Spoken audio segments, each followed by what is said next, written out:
Good afternoon.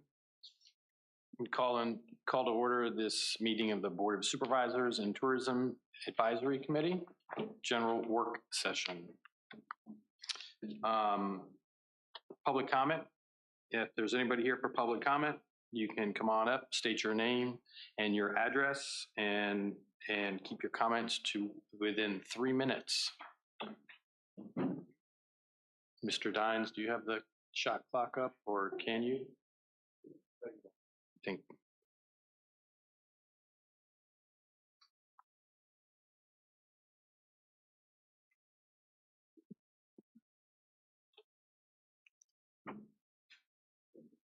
Visitor's Guide. Fredericksburg, Spotsylvania, Stafford, no King George. Mr. Simon, just hold on just for 1 second. And when Mr. Dines gets the timer up, if you could do your name and address before you start. Got it. Thank you. Okay. Adam Simonoff, 5340 Gordon Drive, King George, Virginia. This is my public comment. The King George Board of Supervisors staff the Office of Economic Development and the Tourism Advisory Committee to generate revenue for the county to mitigate the need to increase tax rates and fees on the residents. This body must use professional business practices to advertise the county using regularly updated tourism brochures and a tourism website. These tasks and plans outlined in this group's strategic plan must be charted, budgeted, and scheduled on Gantt charts, following the best business practices of any project manager. Tourism revenue should be used to promote public cultural, sporting, and performance events to attract people inside and outside the county. The tourism revenue should be reinvested to promote more events and build the infrastructure for tourism, including signs, trails, and public facilities. Tourism projects should be funded via a combination of tourism revenue and grants from public and private sources.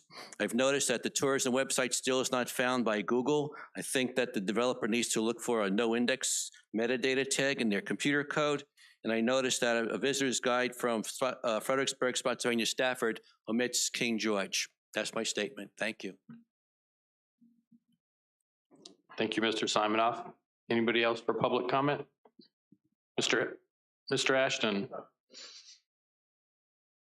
Stuart Ashton, 15689 Owens Drive, King George. Just to tag on to that one, did anybody take the Virginia Living Survey about what's going to be best in Virginia? I got it from my dentist. There's nothing from King George on any of these lists. So I think probably one thing we should probably do is take the first look at marketing. And this is a good example of one where we missed the boat. Now you can write in your selections for restaurants, arts events, festivals. They give you that option, but everybody else has got theirs on the list. And you go all the way around to Planning District 16. We're not included on this chart they give. We're in the Northern Neck, which I like, but we're not on any of these lists for the things that you could vote for to be #1 in Virginia. So marketing is a big deal. That's all I have to say. Thanks. Thank you, Mr. Ashton. Anyone else?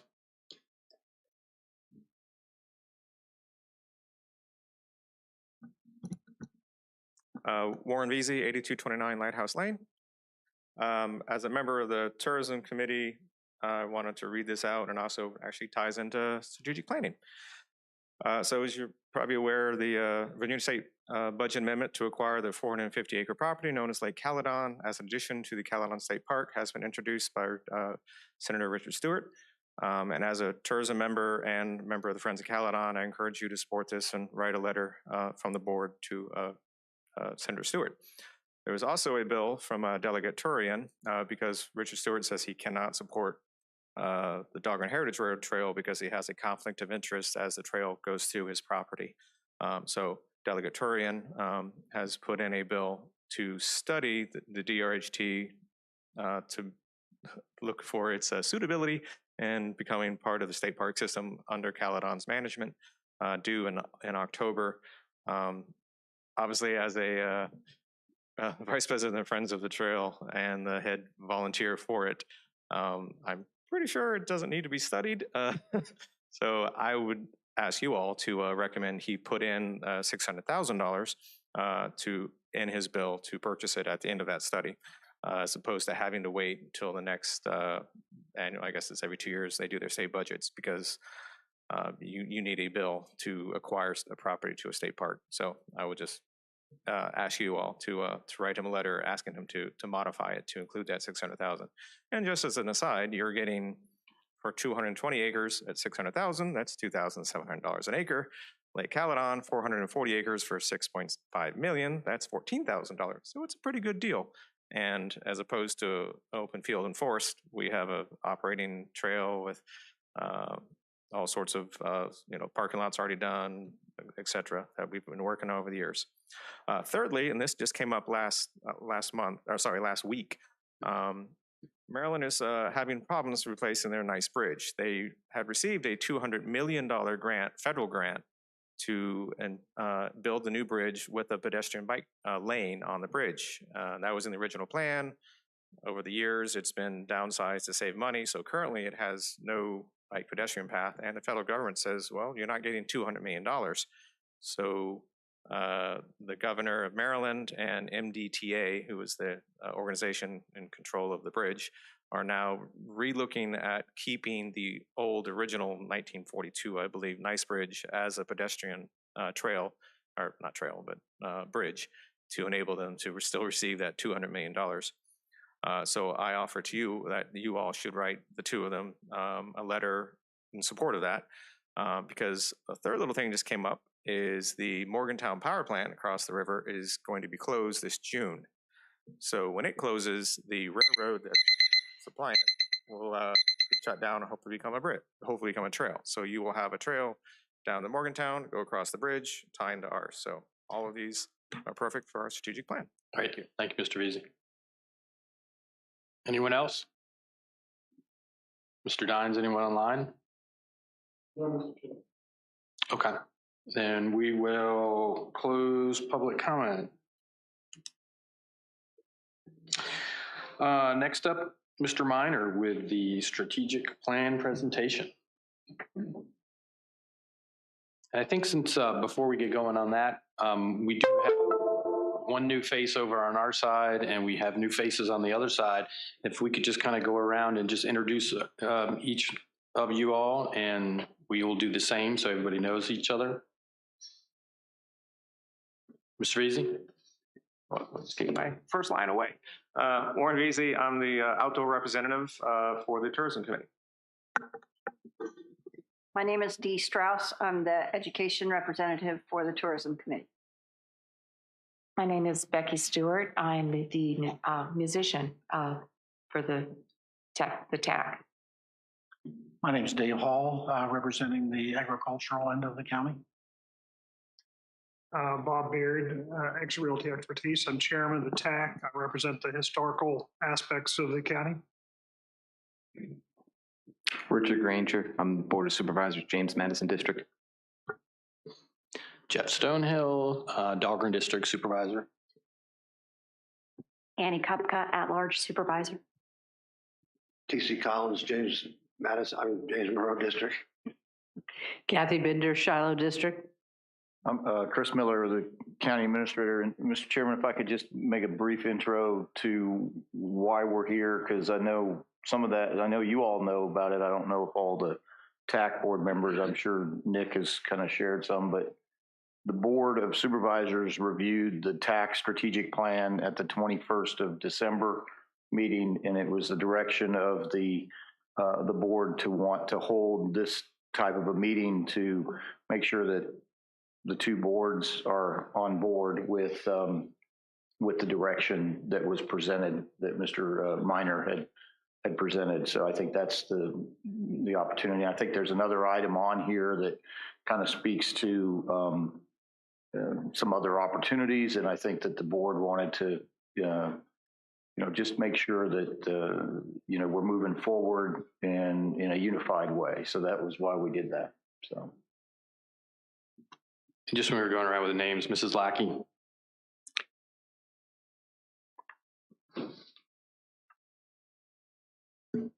Hi, all. I'm the county attorney, Kelly Lackey. Thank you, everybody. All right, Nick, all you.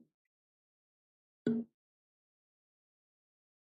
you, Mr. Chair. So I have a 15-slide presentation, but I'm not going to go through the whole thing. The board has already seen it, and the TAC worked with me to develop the strategic plan. So I'm not really sure I need to go through the whole thing with everybody, but what I will do is sort of hit the majority of the main points of the presentation.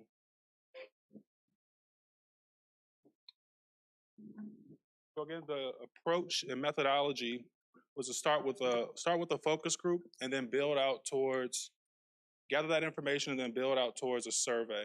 So we had two focus group meetings, one for regional collaboration and the other one was with the individual tourism industry stakeholders within the community.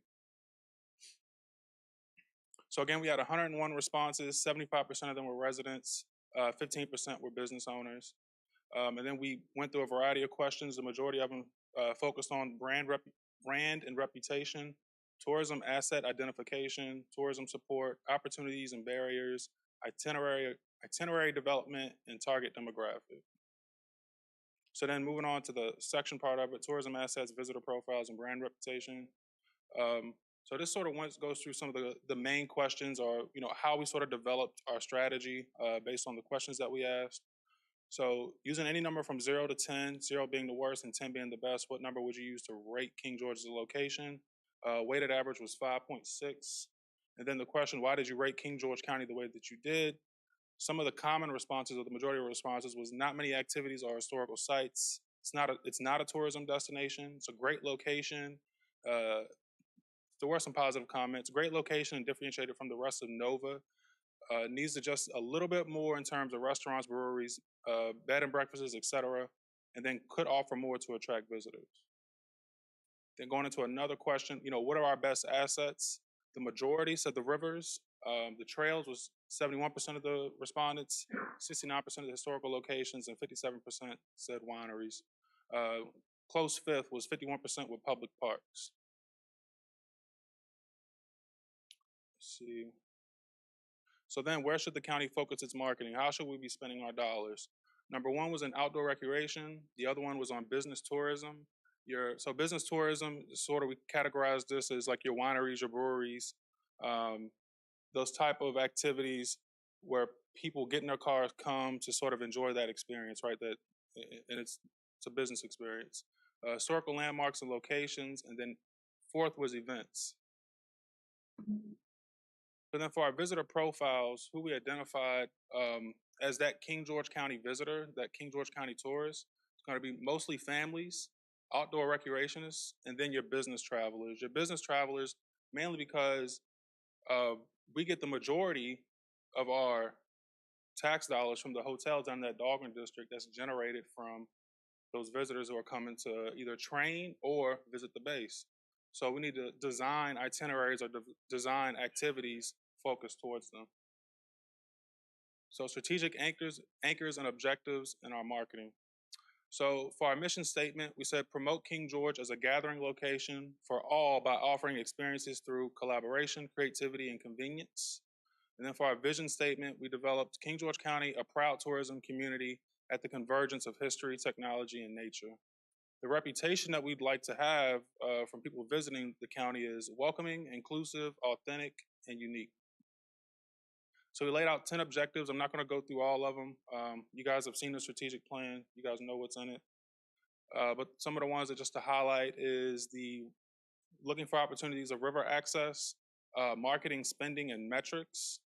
Then the other one that we're going to be focusing on this year, sorry about that, Warren, I got you with the laser, is the historical education and storytelling. And you guys and the outdoor recreational product development. You guys know that through the Native American Trails project that we're working on currently.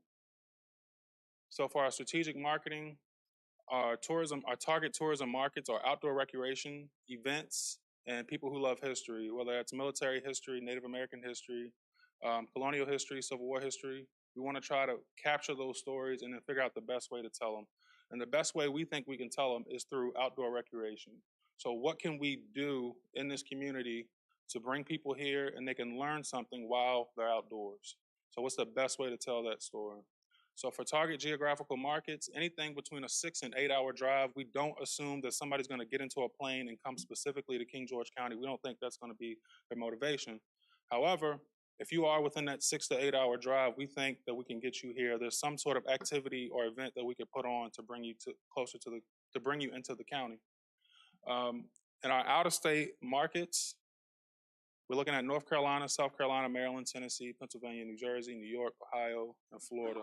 So this is not just something that we pulled out of thin air. We looked at where currently people are visiting the community based on the data provided by the state. So this is information that we can draw back to something on data that's already being collected. So as far as quick deliverables and what we can do, so we can start doing quarterly marketing metrics, whether that's social media engagement metrics or website engagement metrics, TAC application modifications, standardized impact deliverables. So currently in our TAC applications, we do not have a section where it says, how many visitors came or what was the number of impressions. Just something that we can measure each event or each application by. So if we standardize those metrics early on, then we know, hey, this event is working, this one isn't working.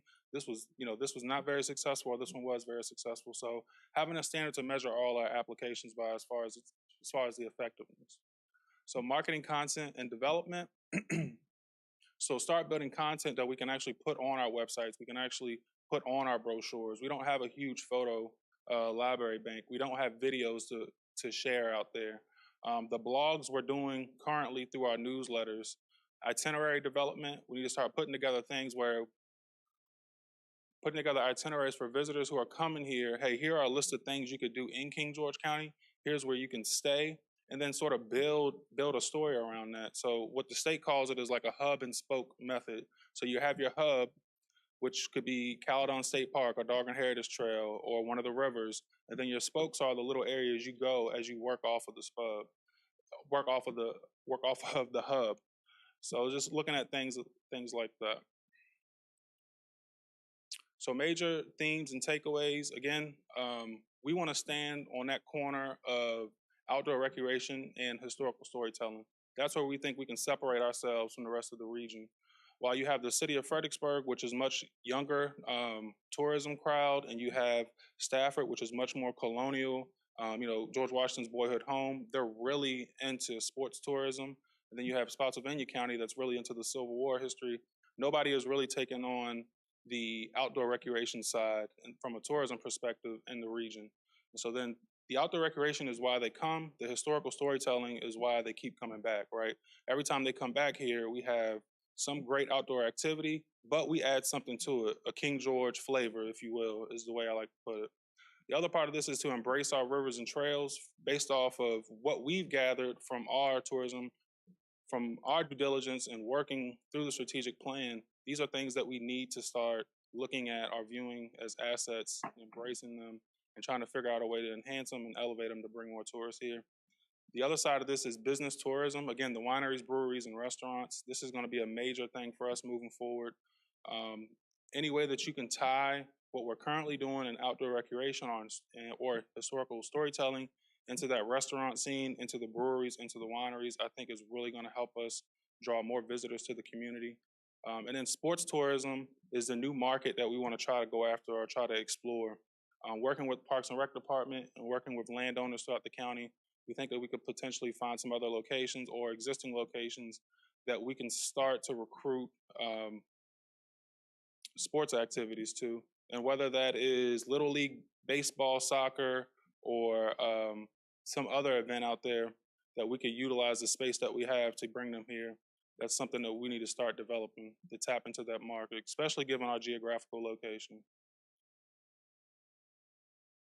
And I think that's all I really want to go over with you guys.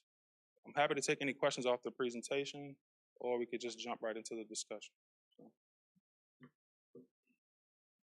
Any questions from anybody? Ms. Bard? Yeah, I don't have a question, but I'd like to make a comment if I may.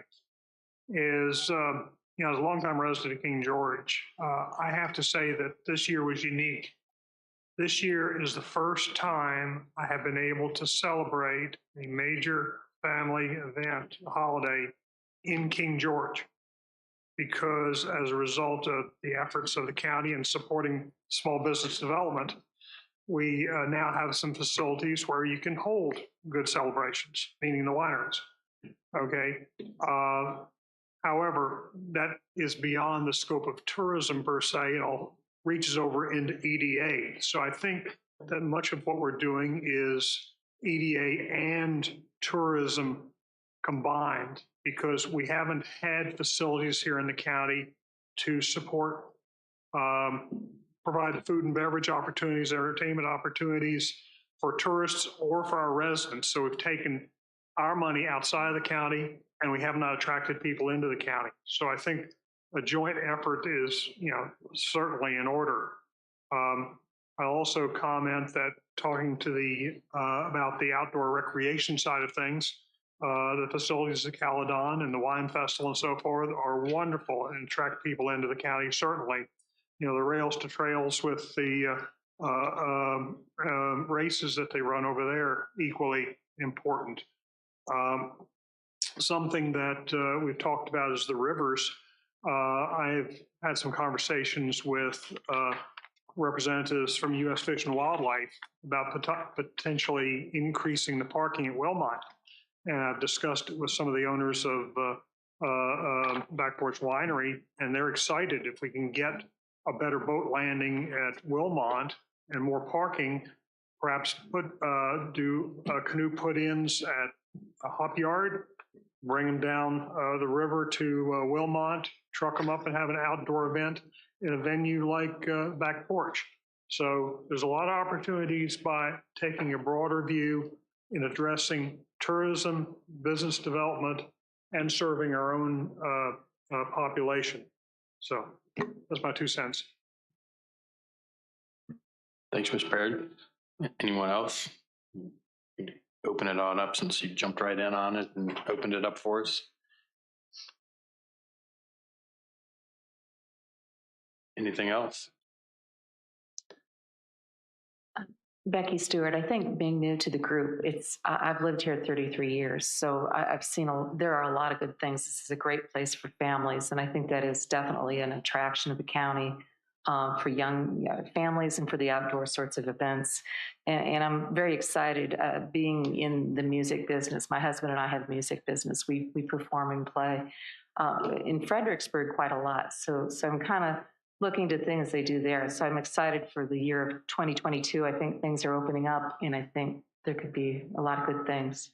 But I'll work the best I can to kind of get a feel for what all's been done and where we need to go from here. I'm an engineer too, so when the gentleman mentioned Gantt charts, I kind of had nightmares about that. But I can see how he means to have a integrated and focused approach on how we do all of this. Thank you. Anyone else? Mr. Collins? So in our tourism plan, I think there's a missing link. It's so we are attracting folks to the vineyards and hopefully there'll be breweries. There is some changes in the zoning that hopefully will allow that to happen. But so I noticed in the workup that your $100,000 is marked at folks, their general income level, the tourists that come through this way.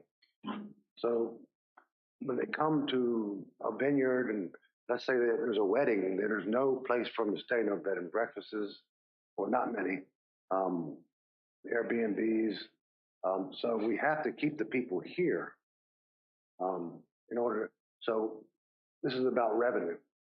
So we have to keep them here somehow. And hotels in Dalbert are nice, but not generally where folks of that income level want to stay. Thank you. Mr. Chairman, if I may add to that, that's another point I had in mind is, from the realtor side of things, there is a definite shortage of short-term housing. And by short-term, I'm talking about anything from 1 day to 9 months. to serve our business travelers. We're always struggling to find places to put visitors to the base and to related industries. So it's something that, again, falls on the business side as opposed to tourism, but it is an issue here in the county. Thank you. Scott. Thank you, Mr. Chairman. So to your point, Mr. Collins, and well said, I do believe in the zoning ordinance update, just from the comments that I read based on the survey results, that there is some intention to modify or amend the zoning ordinance to allow for Airbnbs and other sorts of short-term or long-term lodging facilities besides the bed and breakfasts or the one bed and breakfast and the hotels up in Dalburn. So I think we're going to get there. We're just a little behind in our zoning, and we know that. We acknowledge that. So thank you, Mr. Chairman. I was going to say, I know they have, I'm sorry, No, go ahead. Finish your statement. I was piggyback on that is, we do have a few Airbnbs that are here kind of operating semi under the table, but, I know that they're in these new ordinances that Berkeley is working with the county that they are going to kind of change that. So that might open that up quite a bit, with the rest of the zoning as well. So, Spinner.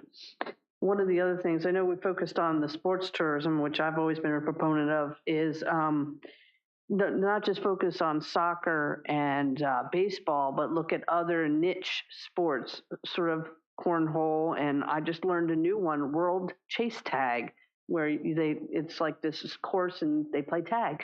But, that might be a niche of different sports that people might come to, and utilizing the 166 acres we got at Barnesfield might be an appropriate place, even creating a cross-country trail that they can have invitationals at, which is a one-day event that can generate a lot of money. Thank you.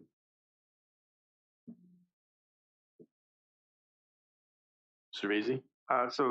And also to answer Mr. Collins, there has just been a sale of approximately 4 acres in Monmouth, just past the IHOP, I believe, for a brewery, but he hasn't set plans in yet, but that's, 2 blocks away from a hotel. So hopefully that will answer the need of putting the wineries and breweries right next to the hotels and not have to worry about our Uber industry here. Well, you also, a lot of these venues, wineries, breweries, agribusiness, people will they'll come in for a wedding or some other event, and they'll have a bus that takes them to and from, which is more revenue.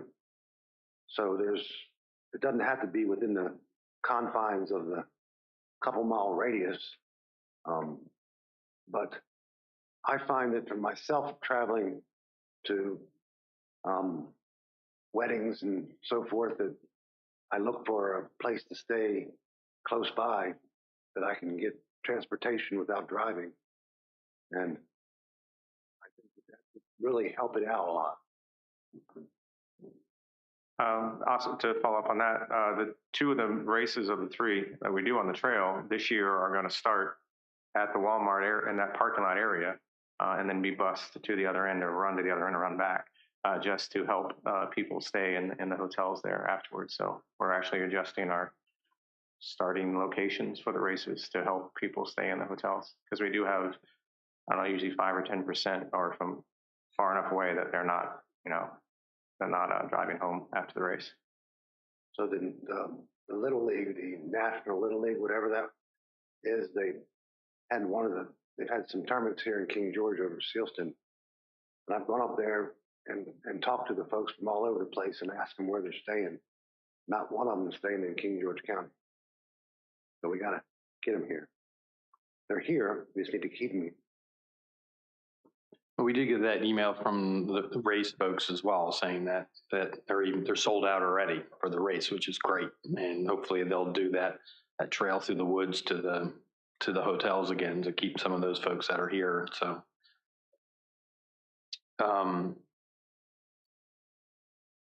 Mr. Minor, thank you for that presentation. That was very good.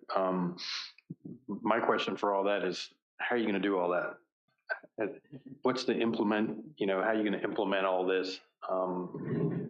Right. Everything that was up on the screen, how are you going to put it into reality? And as Mr. Ashton put it about the, website, Mr. Simonoff also said about website marketing, advertising, because I remember even last year, I didn't know exactly the time for the fireworks display out at Sealston, and I Googled fireworks display and Googled King George, and I couldn't find it myself. Right. Yeah, thank you for that question, Mr. Chair. So the Tourism Advisory Committee, while we were putting together our marketing strategic plan, we also put together a marketing budget. So did we lay out line by line where we're going to spend the money? No, but what we did agree to was to set aside $20,000 of the allocated amount that the board approves specifically for county marketing. So that's money that I'm hoping that I don't have to go back to the board every single time whenever I want to spend from the tourism fund to market the county just in general. So that's a proposal that I'm bringing to you guys for this budget season. However, the remaining dollars are for the tourism applications. So if I'm asking for only for 20 just to do general county marketing, I can spend that on social to push out social media ads. I can spend that on website, not necessarily development, but the SEOs, the search engine optimization, like Mr. Simonoff mentioned. And it's also a way to utilize that money a lot quicker. I'm having to come to the board to request dollars to do a job that I should be doing anyways. So that's sort of what I'm trying to, and it's to the board whether you guys want me to operate that way or not. It is a request, but that is something that I did talk with the TAC about as far as a budget and what we can and can't do. So I put it to you that way. The other thing, and I know it's not in the tourism strategic plan, and I think this may be something that we need to add, but bringing together a committee, not just the TAC, but people from industry as well as people that are regional, to talk about our tourism strategic plan semi-annually or just once annually to make sure that we're still heading in the same direction that we want to go in and that we are meeting our objectives. So something like an executive, strategic plan committee that sort of goes over these objectives with us, that we're still aligned with the state tourism strategic plan, and that we're still aligned maybe even with the federal side of it as federal grant dollars become available. So if there's something that we need to be going after that matches with one of the objectives that we're trying to pursue, that's something that we make sure we're aligned with going on to the future. So this is only a 5-year strategic plan, but a lot can change, obviously, given the state of the pandemic in a short period of time and the way you need to move and operate. Because outdoor recreation, I don't necessarily think it was on a lot of people's radar, but now it's super heavy. A lot of communities and regions are looking at ways to improve their outdoor rec areas. So for us, this is a way that if it's in our strategic plan, this is something we can refer back to if we ever go after state grant funding or federal grant funding. These things have to be put into these type of, they have to have them in these documents so you can specifically go after grant funding because they need public input in order for it to be valid for federal money. So I know that for a fact. So that's sort of my thoughts on your question, sir. Mr. Chairman, I could also add something. So what we're going to do administratively is kind of like your CIP. I mean, if we've got a 5-year plan, we obviously realize that some of these projects are things that they may not be this year. They may be things that are going to be taken care of. What Nick and I will do, we'll get with he's obviously going to have some items in his upcoming budget. There are things that we can get to work on right now or that are actually in place. That what we could do is try to give you some degree of what the estimated cost would be, kind of like what you do with the CIP. And then it would be incumbent on the staff to keep the regular updates. But I would think we would approach this as like these are many little projects that we're going to be working on. Some things will be directly handled by Nick. Other things would be things that maybe, as he's talking about, there might be some other entities involved that we can work cooperatively with. But I think that this is a strategic direction for us. And what we'll do is take it and then kind of break it down into those little increments that, the way we handle it, like a CIP project. Thank you. Can I ask a follow-up or make a follow-up comment? Absolutely. Thank you, Mr. Chairman.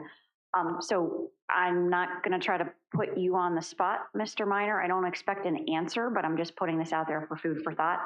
I know Ms. Grape's position, she's part-time, correct? And it's funded by tourism funds for the most part, is that correct? Yep. So I realize there are things that you need expertise in that you want to outsource and would just pay someone else to do. But if there is any need for you to bring forward to the board a request for more staff, part-time obviously has a much lower impact because number one, we know that there's more than $92,000 a year coming into the fund, but that's just what we earmark that we say is available to you. Right. But so if there is a need, you and Mr. Miller might want to consider that. Because if that person is solely dedicated to tourism activities, then their part-time salary could be paid by that. And again, part-time has a lower impact than full-time because then we have to kick in benefits and all of that stuff. So I realize what you're saying, that you think there are things you can outsource, but if there are also things that will be more cost-effective to hire a part-time person to do, I think that's something that maybe the board should at least be willing to consider if that's one of your needs. Thank you, ma'am. Ms. Fair. Yeah, Mr. Chair, yeah, I had a couple thoughts as well regarding this. I had the same difficulty as y'all were talking about in finding things on the website. I think it's because the people that were working on the website, they did a great job from an inside perspective of what they thought people needed. But I think if you're coming as a tourist into the county or even a new resident in the county trying to find things, the front page of the website isn't quite as intuitive or user-friendly as it could be. So I think that perhaps getting another look at that might be useful. I mean, not saying we need to have a complete web redesign, just new table of contents, new index, new way to get to the information, I think would be useful. The other thing that, I know this is something that was temporarily denied or set aside last year, but I really do believe that there is a need for a video project to produce a longer video and some short clips to use in promoting the county. I know a number of businesses that would be very anxious to be able to distribute such media to prospective clients or visitors or whatnot. So I would like to, bring that back to the table for further discussion, development, budget cutting, whatever, but I just hope the project doesn't die. Thank you. Anybody else? Anybody on the TAC? This is a time to have an informal think tank and come up with ideas. Dave? That's what we do. Yes, I would support what Bob says. It's true that when I want to go visit a town, that's the first thing I look for. And the website is beautiful for King George, but it is more focused on the government aspect of King George. I think it's a little bit hard to find the events and the tourism types of things. And so it might even be the case where maybe there could be a link to a different specific tourism website. I don't know. And I'm not sure how the websites work throughout the county, or there needs to be resources to do that, or what that would be. But I would support what Bob says. Yeah, Mr. Minor, if you did get somebody that was, another part-time person, just that could really concentrate on marketing and advertising, social media, updating website, for tourism and stuff like that, because, you're out there soliciting businesses and a lot of other things. So, if you did have that another person part-time that could really to work on that had a lot of, net social media skills, all that kind of stuff. Yeah, I'm definitely open to it. I mean, right now, Roan is, I should say, Ms. Grapes is handling a lot of our meeting minutes for the EDA and for the TAC. She also processes the tourism applications, and she also puts out our newsletters. I think an extra person to really focus on that marketing and creation of the content is putting it out would definitely help. You know, as my department, I try to do as much as I can with less, sort of pride myself on that. But I'd definitely be open to that type of support. And the difference between the two websites, just also for Mr. Collins and just up and reminding me, like the Yes King George versus the King George County webpage. Right. So we have the visitKingGeorge.com website, which is specifically geared towards tourism. And then there is the county website, which directs you to the Visit King George website that has a tourism application on it. So one is basically for like welcoming a guest and sort of getting them to the type of information and events that they're looking for. And then the other one is just a governmental website. So it's two different sort of web pages that we one. And the other thing is that one is maintained by is outsourced to be maintained by Bramble Type, and then the other one is managed by Chris Dines in my office. Mr. Chairman, can I make a comment? And then are you entertaining specific questions about the content in the strategic plan this time?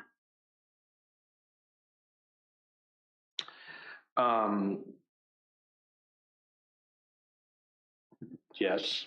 Okay, so I wanted to just mention, if folks did not see in the county newsletter, the HR newsletter that went out today, Ms. Grapes actually is pictured and received a certificate from Germanna Community College in social media. So I'm glad to see that she's doing some continuing education efforts to try to improve her ability to do the job that she's doing for you. So I appreciate that. But then I had a specific question about on page 15 of the plan under the acknowledgements. The last section on the bottom right says industry partners, and there are 3 specific ones named. And I was wondering how you came about those, like giving them credit in our strategic plan, because I don't know what they did, and I don't want someone to say, well, this winery is mentioned, but my winery isn't mentioned, and how come? And so where did that come from, if you could explain? So the industry partners and regional partners was everybody that participated in our focus group. We invited a lot of the tourism businesses in the county to participate, but these were the ones that showed up that at least had some sort of input in what we were doing. So it was just a way to shout them out. It's basically what it came down to, ma'am. So as a follow-up, is there a way we can just rename that heading, like focus group partners? Or Absolutely. I just worry, it says industry partners, or get rid of the word partners, or industry contributors maybe, but it just looks to me like it would hurt somebody's feelings, and then we'd have a lot more explaining to do later. And if so, we can just maybe call it contributors. So understandable to me. Does the TAC have? Makes sense. Fair. Thank you. Mr. Chair. Mr. Collins? So I'm not a super fan of Facebook and the other social media platforms, but I do find that if you are promoting business or any other type of tourism, that they're huge. This Grapes is only one person, only can do so much, but when you get a media group, there's several around that offer those services out of Fredericksburg that can really ramp up your exposure. They'll give you verified numbers of how many they're going to reach, and the cost of those numbers to reach those people, and it's a significant amount of people.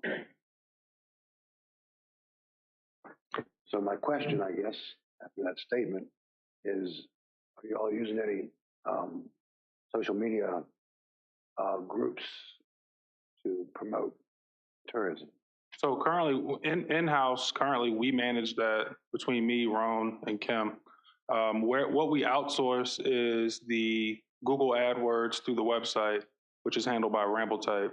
So last year, the board approved $6,000 annually. It's about $500 a month to do Google AdWords. So that campaign gets us about 40,000 impressions on the website monthly.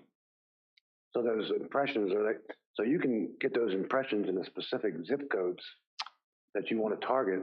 Correct. Yeah, so we target all the major metro areas within a 6-hour drive time, and then we also target searches. So when people search outdoor recreation, or they search John Wilkes Booth Trail, or they search King George, what to do in King George, our website will start to appear on other like little ads on other websites. So when they click on there, they go straight to our tourism site. So can you up the presence to get more than 40,000 hits? Yes, you got to spend more marketing dollars though. So that's sort of going back to what I mentioned earlier, allocating 20 grand. 20 grand is a drop in the bucket when it comes to marketing dollars. Marketing is very expensive, but it can be very effective if you know where you're putting it and what you're doing with it. So increasing that budget where the county is spending more money, because the policy in the past has been we spend our marketing dollars on tourism applications or events. Well, those applications and events are only one-time pulse events. So you have marketing for a week or 2 weeks up to that event, and then we're not approved to spend any more marketing dollars. But if I have a budget set aside specifically for marketing, and I know exactly where it's going and how we're doing it, then I can be a little bit more targeted, a little bit more effective. So having a budget set aside for TAC applications, and then having a budget for just general county marketing will just go a long way for all of us, to be honest, because we're only marketing our events based on what we provide to them in our funding, and we're not promoting the county 365 days out of the year. Now we are through the Google AdWords, but that's the only thing I've been able to get approved so far as marketing goes. How about a calendar of events? Is there a calendar of events on there? Yes, sir, and that's updated and populated by us as well. However, we don't have every event because people have to let us know when that event is going on. We do search the community. Roan is very involved, I'm involved, but they have to let us know that this event is going on because we can't search every website to let them know. We know what the county's doing. We know what the majority of our tourism partners are doing, but we don't have every event up there. They have to submit it to us if they want to put it up. We're getting to the point now, though, and I've already spoken to our web developer, RambleType, to where we can have it so that people can submit their own events. They will get approved by us, but there will be an option for somebody to go to our website, add it, and it'll be populated after it's approved by either me or Roan or Kim. Can I add something, Mr. Chairman? Good. So, Mr. Collins, with regard to the social media boosting, I actually, when I was on staff, I started the Economic Development and Tourism Facebook page and set up their business suite account. So, and when we did the broadband planning grant, we used boosted posts. Ms. Strauss remembers because I think she was on that committee with us. We did boost posts, did paid advertising to target, and you can see. So I don't know that we necessarily need to pay an outside firm. I think staff knows how to do it. If they don't, I'm happy to sit down and do a refresher. But we already in-house have the capability on our Facebook page in the business suite, and I know they also do Instagram. And do you tweet or not yet? Yeah, we have a Twitter page, but we don't put money behind it as far as sponsored content or anything like that. But yeah, they definitely have the capability to do that already. We just need to give them, it's not like we need to give them the money to be able to pay to boost their posts to get a broader reach, to reach a bigger audience. Thank you, Mr. Chairman. Mr. Chair, going along with what Ms. Kupka said, before we put a whole bunch of money behind the marketing, I have researched social media plans and all that, I know we have a tourism plan, we have a lot of plans, but maybe one we might include is a social media plan and maybe bringing in somebody to give us, or we could create it in-house. But where I'm coming from that is, we've talked a lot about that we're big enough now as a county that we need to have someone for the county that's responsible for our press releases, public information, all of those things. So what if we combined the person that does economic development tourism with the county's full-time position, and it would be the person who's responsible for our marketing, social media, and our press releases. And then it would make sense. It would help them out because there are only 3 people and one of them is part-time. It's just that would, it would also quantify having a full-time person because they would both be doing both of those things. So it's just something to think about in our budget process. So when you, Mr. Chair, so when you consider more employees, you have to consider, will that employee pay for themselves, even though it is government, but it is tourism. So you have to consider how much revenue they'll be bringing into the county. So they basically can pay for their job and more. So I think that's something that needs to be looked at, and we need to consider that when hiring employees for these types of positions.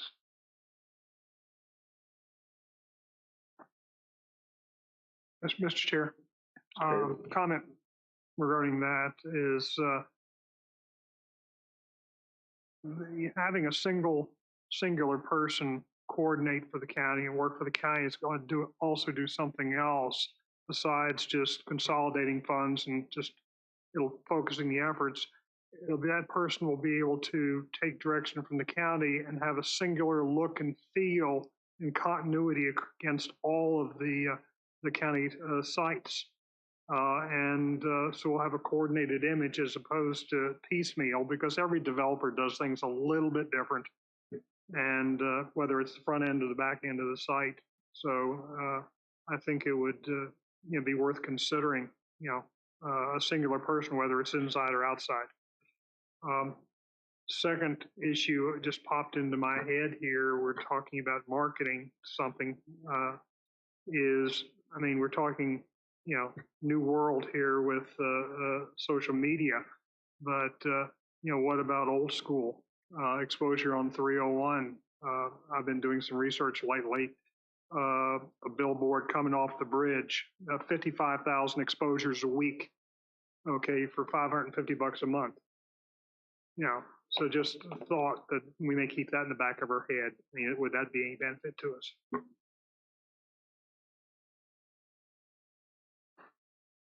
Anyone else?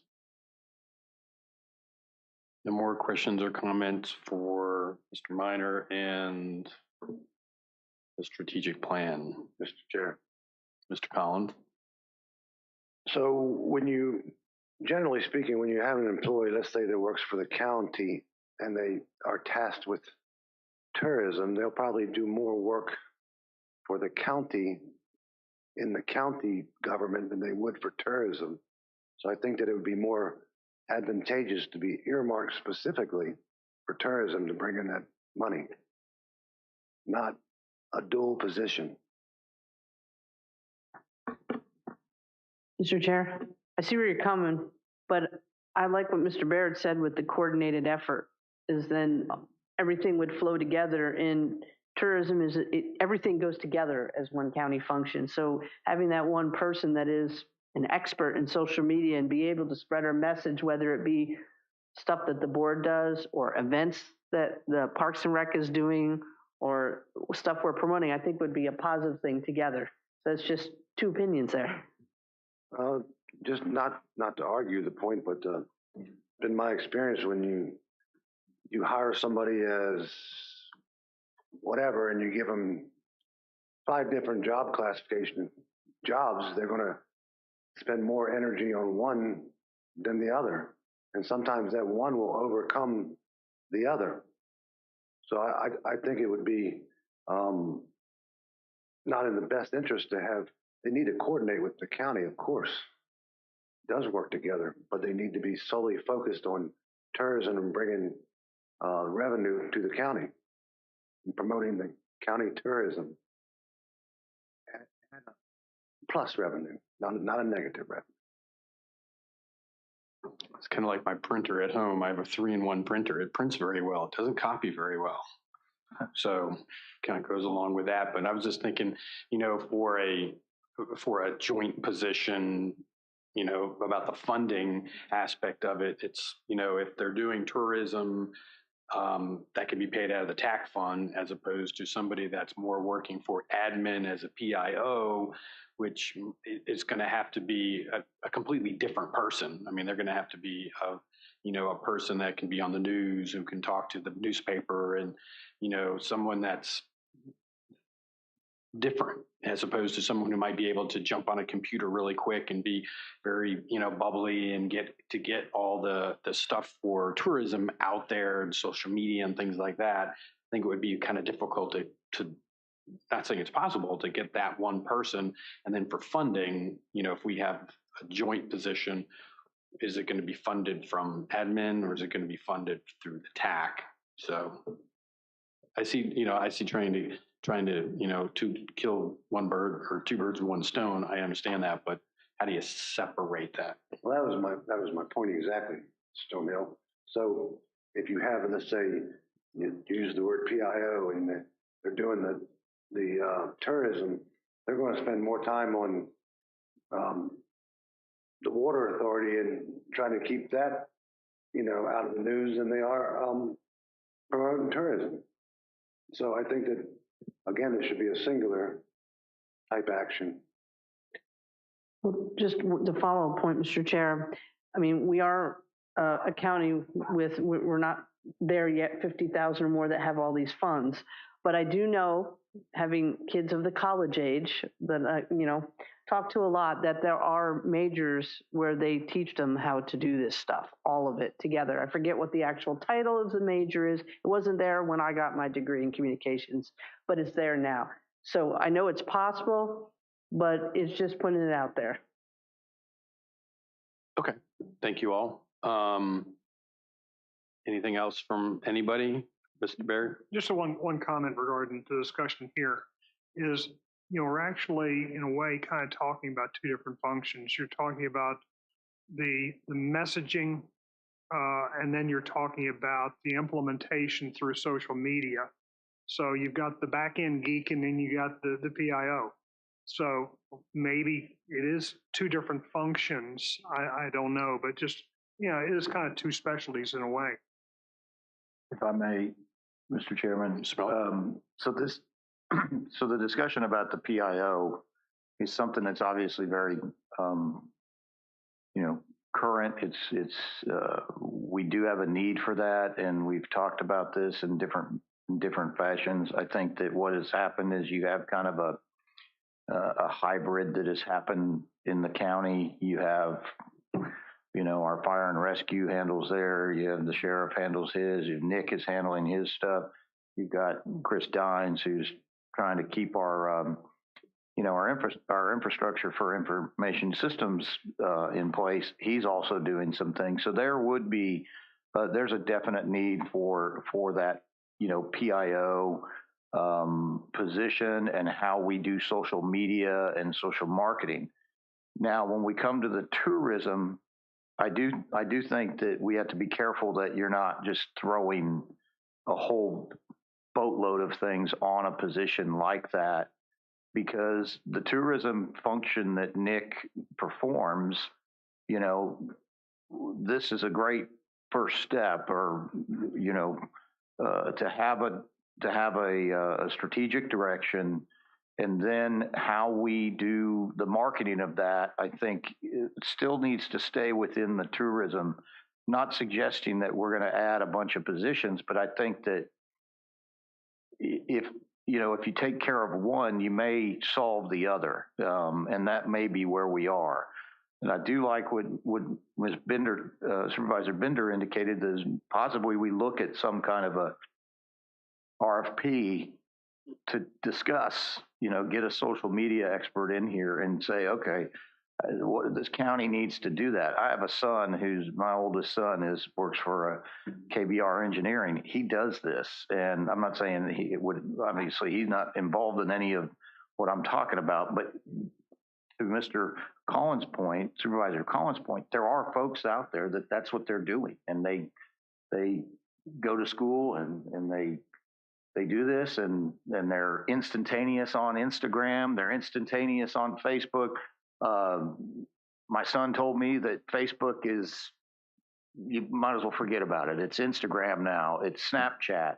Those are the things that the younger generations are communicating on, and the Facebook is kind of for the older folks like me that takes a while to get back to them. But the real instantaneous communication, Twitter, those kind of things, that's where we need to be moving, and we need to have a strategic direction on that. But I think tonight the thing we wanted to do was make sure that you guys are all good with the plan that Mr. Minor and the TAC committee put together.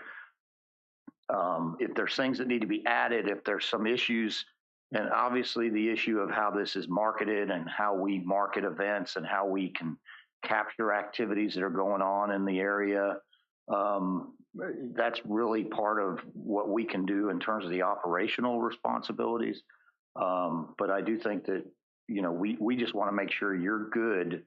Everybody's good with the plan, and if there's some additional things that need to be provided, like Supervisor Kupka indicated, there might be some things that need to be added. That's what we're here for. We can bring back an idea of other things about social media, because I think they are related, but they also kind of have their own lane here, and the tourism has its lane that we just need to, they merge, but we need to kind of try to keep them all in the same lane. Get DECA in on this, and they'll promote the heck out of this county, Mr. Strauss. If DECA can't do it, nobody can. Well, thank you for that credit, but I will say that I think, as Bob said earlier, having a very much coordinated effort of all the marketing materials that are out there, so when anything is pushed out about an event or a public service announcement or a press release with regards to King George, then it needs to have the same flavor all the way around, the same look, the same feel. And that's one of the biggest things, so that, I mean, you look at a red bullseye, and who am I talking about? Target, thank you. But it has to, you don't even have to have the name there. And not that, maybe there is that symbol, but there has to be something that is that brand of King George. And whether it's one or two people that are making that happen, however you're going to have somebody in a position to do so, the main piece is that coordination of everything. Thank you. There's nothing else, as Mr. Miller said, we want to make sure that all of us are good with what he presented. And if that's all good, we're going to move on to our last thing. Mr. Minor, as you were talking about, outdoor recreation is pretty hot right now. So, Mrs. Kupka, if you would like to brief these guys on this plan. Thank you, Mr. Chairman. So I asked the chairman for time to add this item to the agenda because I was contacted by Mr. Ashton on Friday. And for those of you who don't know, he also, in addition to being a retired captain in the Navy and a wonderful philanthropist, past president of the Community Foundation of the Rappahannock River Region, he is the president, right, of the Northern Neck Land Conservancy. So he and his executive director emailed me on Friday with his letter that he had submitted to Senator Stewart requesting support, and it ultimately, so the letter is on the front. I did reach out to him this morning to ask him to forward the email thread to me, so that's why the date on the top is this morning, but this all happened a couple weeks ago, and then, like I said, he did reach out to me on Friday, and that's why I saw fit to ask for time, because I knew the Tourism Advisory Committee was going to be here, and obviously we want to be able to say, because that's why we have you all, that we consulted you before we took action on something related to tourism. So basically, there's a email that discusses the request for the budget amendment, and then there is the actual budget amendment that Senator Stewart did file, and so it's for $6.5 million for acquisition of contiguous land to Caledon State Park.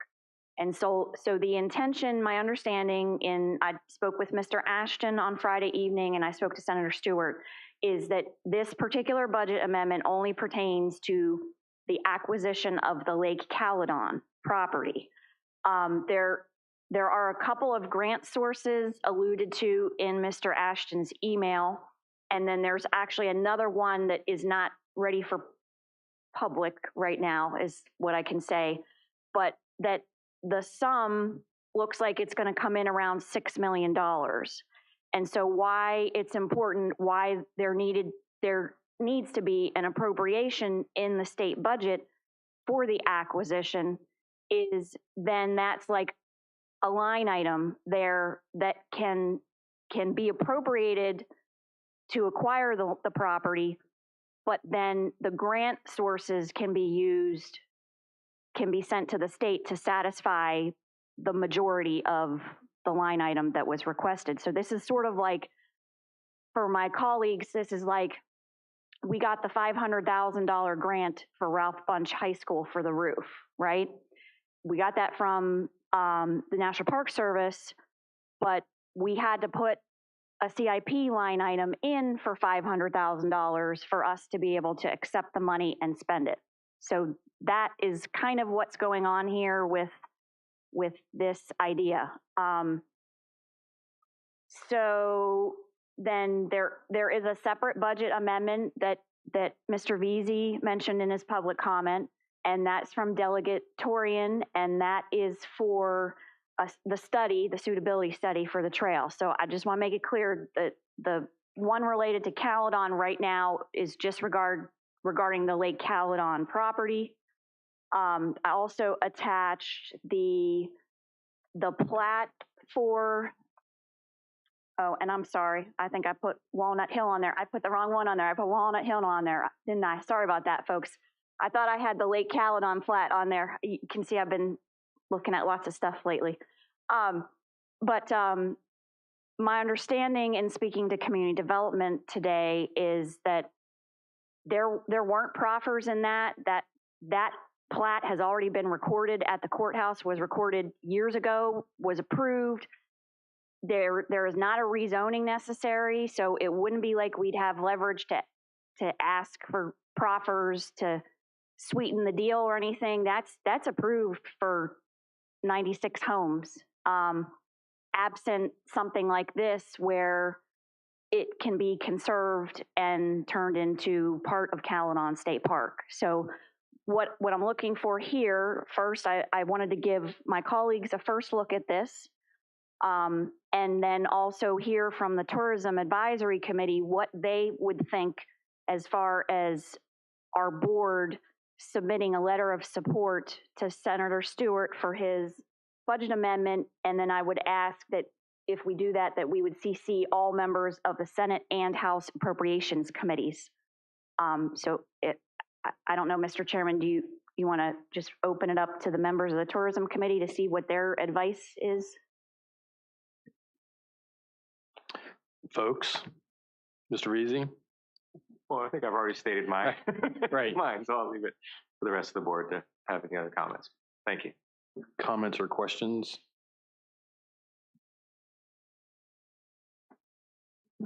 I don't think this is enough information for us to really make much of a decision on. I mean, you can be in favor of the concept, but we don't even know where this piece of land actually is. I don't. And I apologize, I put the wrong map on there, but it is off of 218. It's called Lake Caledon. It's on the left-hand side of the road across from existing Caledon? Yes. Are there going to be entrances on that side? Mr. Veazey, I know you have a good deal of Sure. institutional knowledge on It's over, I the think, over a proposal. mile of road front on 218 as well as Indiantown Road 610 where the trail crosses. So they have, and there's existing farm roads going into the property.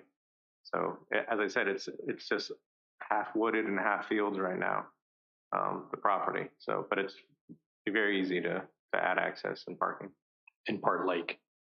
And yeah, and it's the headwaters of Machota Creek, I guess. Yeah, that's the headwaters of Machota Creek. Yeah. That's exactly what it is. But Mr. Hall, this is that whole section of land, like Mrs. Kupka said, is slated to have 96 homes on it. And, this is, an opportunity that, Senator Stewart could get this rolling and, to save that open space as opposed to doing, yet another subdivision here in the county. So So the 96 homes are already zoned and they're going to give that up?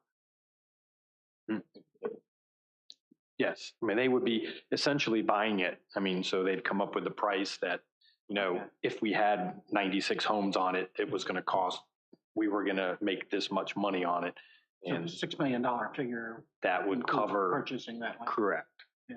Does this have access any other place outside of 218? The Indian Town Road, 610. And can I add a comment, Mr. Chairman? In answer to your questions, my understanding there, with regard to the other grant opportunity, it sounds like they're going through an appraisal process to see what the real estate value would be versus the conservation value. So it may not come out that high. They're trying to work everything out. So They're going to pull it up here behind you on GIS in just a second. Or yeah. While they're doing that, Mr. Baird? Yes, I had the occasion to research this property a number of years ago, so I'm familiar where it is. One comment. One, the letter says contiguous to the park. Is it actually contiguous since it's across the highway? Just technicality. But the question I raised earlier in our tourism meeting is, would the county have any degree of responsibility or financial responsibility for that park, whether it be road maintenance or whether it be law enforcement or anything? Is it going to have impact our tax base? No, it's not gonna cost King George practically anything, if anything. This is all going to be done through state parks. Could I piggyback on that? It will be off. Does that include maintenance down the road? Because it's, my understanding is obviously make sure that it's the tax rolls. maintained and open. The state doesn't pay. Hey, Mr. Collins, hang on for a second. I don't need it. I was asking just to make sure I understand wholly. My understanding for the grants is that it has to be open and maintained in perpetuity. Is that including like maintenance? Would that all fall upon the state? I know it's a state park, so that makes the most sense to me. I just want to make sure I understand that right. Okay. So what's outlined in white here is the total piece of property? The 400 acres? And if I can help, so you have Caledon State Park is the very top, the green, all woods, obviously. Then you have the yellow, which is 218. I think it's a 50-foot wide state right-of-way. Bordered on the left side, that's Indian Town Road, that sort of S-curve.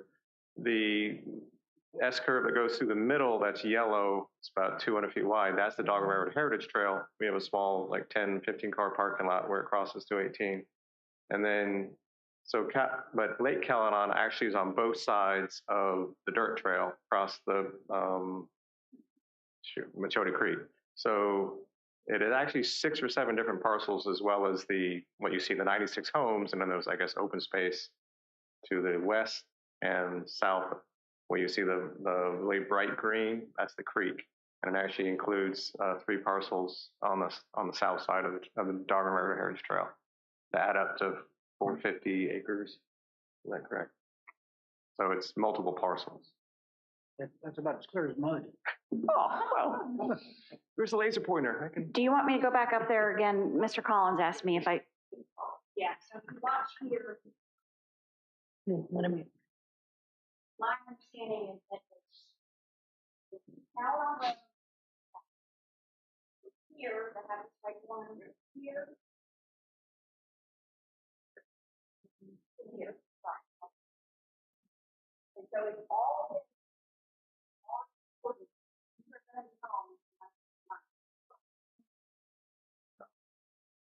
And all of this here is wooded right now, and then. Yeah, these parcels,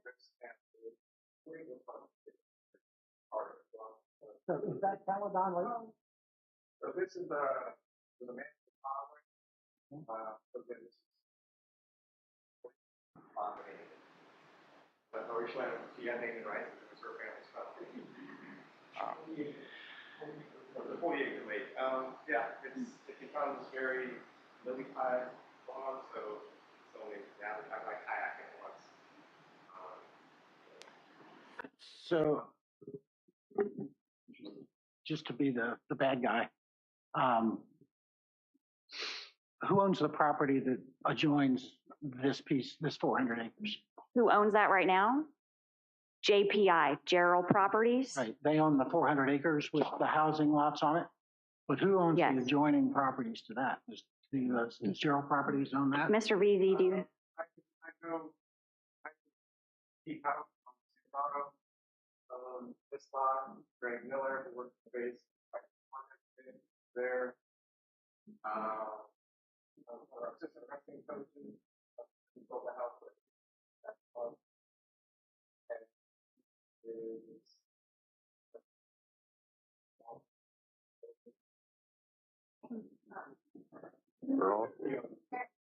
Hey, Warren, I can jump in there since I know the property very well.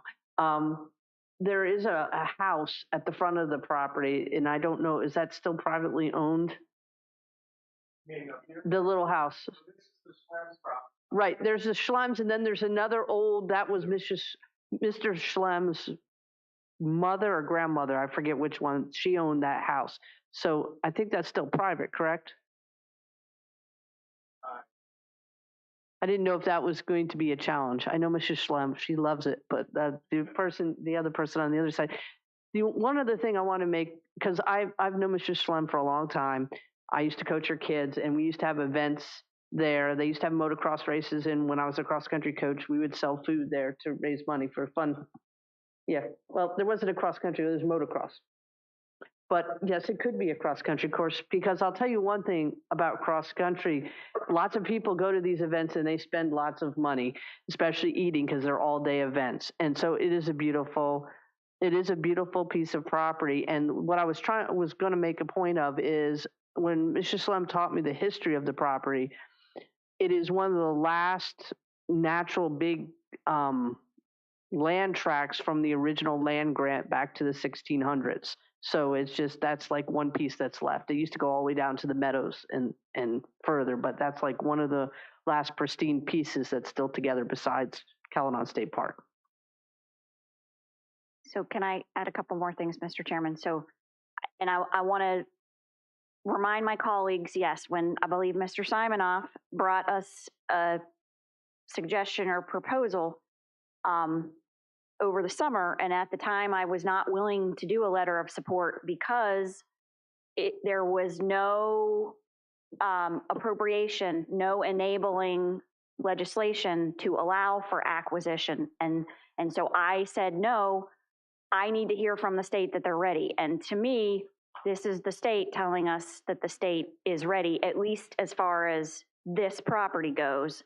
I've had a couple of conversations, one back then and one right before Christmas with the director of DCR.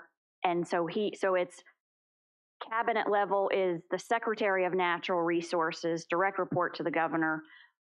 Just below him, reports to him is the director of Conservation and Recreation, and then they supervise Virginia State Parks.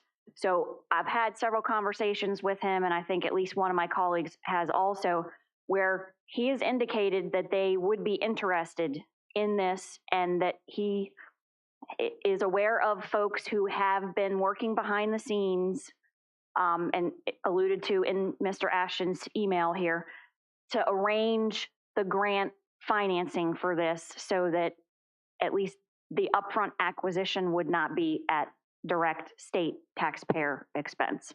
And then Mr. Collins just reminded me, so part of some of the things that they want to do there that they really can't do in the current park site, they want to be able to do some overnight cabins, or, maybe they just have more land starting out if they don't have the upfront expense, more tent campsites, more yurts. If you all know what yurts are, they're like fancy tents.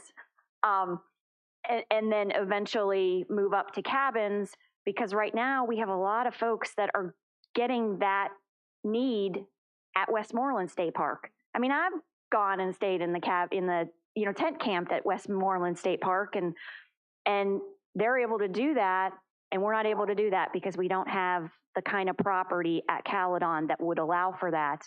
And then I would just add, we've had a lot of discussion here today, and Mr. Baird pointed it out at the beginning, that tourism is a driver for economic development. And Virginia State Parks every year publishes a study that they do through Virginia Tech, the school of business. And normally it comes out by now, and it hasn't come out yet. Maybe they've just been busy on other things. Hopefully we'll see it soon for 2020. But the last one for 2019 runs through every single state park and talks about what the economic impact is. And I know most of you all have seen this, but there is a report published every year by the state. What is the economic impact of Virginia's state parks? And when you look at what Caledon can do versus what Westmoreland State Park can do, and it's all about those overnight stays. And then if we have those overnight stays, then, oh yeah, we get to collect more occupancy tax, and then guess where that goes? So that's why I brought this here. I hope, like I said, I was just trying to bring this to my colleagues so that if you weren't comfortable, agreeing to do a letter of support to today, I'd like to bring it back next Tuesday to have a follow-up conversation with the board. But I just wanted to see what the Tourism Advisory Committee thought about getting behind this budget amendment. Mr. Chairman, I think being a longtime resident of the county, it sounds like a good idea. I would support that. I like that we have open areas, and I think that is a great attraction. And like you say, if you could have overnight, the tents or even, I don't know, cabins or what it could be would attract tourism, which I agree, that would support the economic development. Anyone else? Mr. Hall, any questions? Just one final thing from Ms. Kupka. You're obviously well informed about this thing. You've been working on this for a while. Aside from the loss of tax revenue from the 97 houses, do you see any other downside to this? I don't, and how can I put this? So when there was a major rezoning that was brought before the board in 2020, and the county developed a fiscal impact tool, and absent a lot of proffers that were offered, you really adding rooftops, adding houses costs the county. It doesn't, I get what you're saying about tax revenue, but the amount, yes, the schools, fire, sheriffs, water, the stuff that you are collecting in taxes is less than what it costs the county to provide the resources to provide for the health, safety, and welfare of our community. I was going to say the last number that I heard having to do with that, with all that added into it, was like $2,200 a roof. Mr. Chair. Mr. Baird? Yeah, my question is what's the provision for water and sewer service in this planned community? Is it public water and sewer or septic? No, that was another issue. It's wells and septic. Mr. Strauss. Yes, and I just want to lend my support to the board on this and making movement towards writing a letter and making a commitment to this. I think that the open spaces and the opportunity for State Park to expand with this area would be wonderful for our community. It would be wonderful for our trail and other aspects of showcasing King George County. Thank you. If not any questions, and like Mrs. Cup explained, we would like to address this maybe next Tuesday with a letter of support to get it on its way down to Richmond. But we were all just looking for your all's yay or nay, so we can say, we listened to you all because we all, you're there for a reason, and we definitely take your all's advice.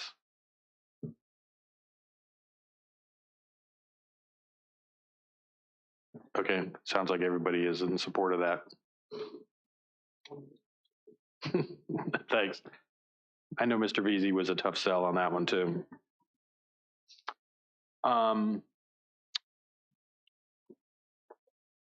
Anything else? No? Then I guess we will adjourn until Tuesday evening at 6:30. I move to adjourn until Tuesday at 6:30 p.m. in the boardroom. Second. All in favor? Aye. Any opposed? Chair votes aye. We are adjourned. And just wanted to say thank you guys so much for coming out and doing this with us.